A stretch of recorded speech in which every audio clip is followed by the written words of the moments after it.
Bismillahirrahmanirrahim. Assalamualaikum warahmatullahi wabarakatuh. Sahabatku yang dirahmati Allah, pernahkah kau merasa dunia begitu bising, hingga suara hatimu sendiri tak terdengar? Di tengah hiruk-pikuk itu, ada satu waktu yang Allah sediakan khusus untukmu. Sebuah pertemuan rahasia saat semesta hening dan hanya bisikan doamu yang menggema di langit. Inilah waktu tahajud. Sholat tahajud bukanlah sekadar sholat malam biasa. Namanya berasal dari kata hajada, yang artinya bangun dari tidur. Ini adalah ibadah yang dilakukan setelah kita beristirahat. Biasanya di sepertiga malam terakhir, dengan satu niat tulus, mendekatkan diri kepada Allah. Allah sendiri yang mengundang kita dalam firman-Nya di surah Al-Isra, ayat 79. Dan pada sebagian malam, bertahajudlah kamu sebagai suatu ibadah tambahan bagimu. Mudah-mudahan Tuhanmu mengangkatmu ke tempat yang terpuji.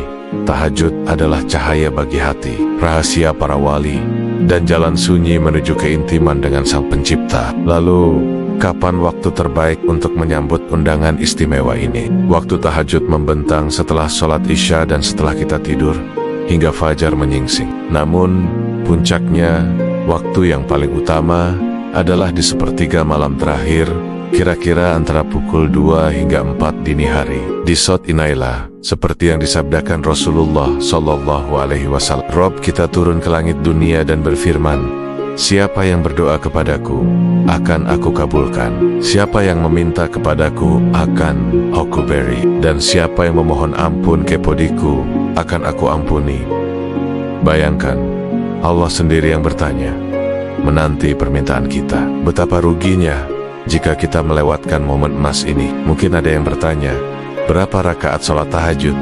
Jawabannya sungguh melegakan. Sholat tahajud minimal dikerjakan 2 rakaat dan tidak ada batas maksimalnya. Engkau bisa melakukannya sebanyak yang engkau mampu. Aisyah radhiyallahu anha meriwayatkan bahwa Rasulullah tidak pernah menambah lebih dari 11 rakaat, baik di bulan Ramadan maupun di luar itu. Jadi, yang terpenting bukanlah jumlah rakaatnya, melainkan kekhusyukan hati dan keikhlasan niat yang kita persembahkan. Niat adalah pondasi dari setiap amalan. Untuk tahajud, niat cukup dihadirkan dalam hati dengan kesadaran penuh. Saya berniat sholat sunnah tahajud 2 rakaat karena Allah Ta'ala. Sebagian ulama juga membolehkan melafalkannya untuk memantapkan hati. Ushali sunata tahajudi rakatain lelawi. Sekarang, mari kita bahas tata caranya. Setelah berwudu dengan sempurna, mulailah dengan niat, lalu takbiratul ihram. Bacalah doa iftitah, kemudian surah Al-Fatihah. Setelah itu, disunahkan membaca surah yang cukup panjang. Rasulullah terkadang membaca surah seperti Al-Baqarah atau Ali Imran.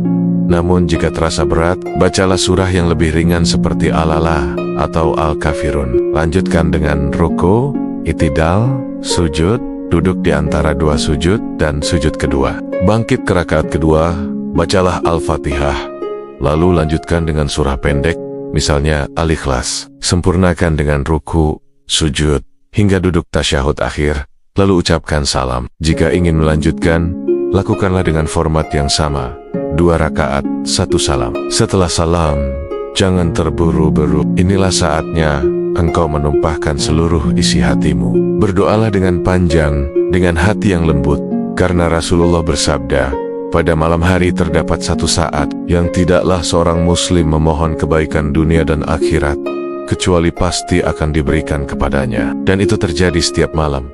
Mohonlah ampunan, mintalah rahmatnya, doakan kedua orang tua, keluarga, sahabat, dan seluruh umat Islam. Para ulama sufi memberikan kita hikmah yang mendalam tentang tahajud. Imam Al-Ghazali berkata, sholat tahajud adalah kunci keikhlasan. Tidak ada yang melihatmu kecuali Allah. Tidak ada yang memujimu kecuali malaikat. Ini adalah momen di mana engkau membuktikan bahwa cintamu kepada Allah lebih besar daripada cintamu pada nyenyaknya tidur. Syekh Ibnu Athaillah juga mengingatkan, ketika Allah membangunkanmu di malam hari, itu berarti Allah ingin mendengar suaramu. Jangan sia-siakan undangan itu, agar pertemuanmu dengan niat terasa lebih manis. Ada beberapa adab yang bisa kita amalkan. Usahakan tidur lebih awal setelah Isya. Pasang niat yang kuat untuk bangun sebelum memejamkan mata. Saat terbangun, bangunlah dengan lembut, Jangan tergesa-gesa, berwudhulah dengan tenang sambil berzikir. Lalu sholatlah 2 rakaat ringan sebagai pembuka. Barulah masuk ke sholat tahajud dengan penuh kehusyukan. Sahabatku, tahajud bukan sekadar ibadah rutin, tapi sebuah pertemuan rahasia dengan Tuhanmu. Saat semua terlelap, engkau berdiri dalam sunyi. Udara malam menjadi saksi bahwa hatimu masih hidup dan merindukannya. Di saat itu, tak ada lagi kebisingan dunia. Yang ada hanyalah engkau, sujudmu dan Robmu. Terkadang air mata mengalir tanpa sebab. Terkadang dada bergetar tanpa kata. Itulah tanda bahwa Allah sedang menatapmu dengan penuh kasih sayang. Setelah selesai, panjatkanlah doa yang diajarkan Rasulullah. Allahumma lakal hamdu, anta nu'uru samawati wal arda. Ya Allah, bagimu segala puji. Engkaulah cahaya langit dan bumi. Lalu bisikanlah apa saja isi hatimu dengan lembut. Ya Allah, lembutkan hatiku seperti Engkau lembutkan malam. Ampuni dosaku, dosa kedua orang tuaku, dan seluruh kaum muslimin. Jadikan aku hamba yang Kau pandang dengan rahmat, bukan hamba yang bangun hanya karena takut, tapi karena cinta kepadamu. Sahabatku, bangun di malam yang dingin memang bukan perkara ringan, tapi bagi jiwa yang mencintai Allah, ia akan selalu merindukan pertemuan istimewa ini. Karena di waktu tahajud, getaran cinta antara hamba dan Rabb-Nia menjadi begitu nyata, terlukis di antara air mata dan senyum ketenangan yang tak bisa dijelaskan dengan kata-kata. Semoga Allah mampukan kita untuk menjadi ahli tahajud. Dukung channel ini dengan like, share, dan subscribe. Mari niatkan semua ini sebagai ibadah, agar menjadi amal jariah yang diterima di sisinya. Amin ya robbal alamin.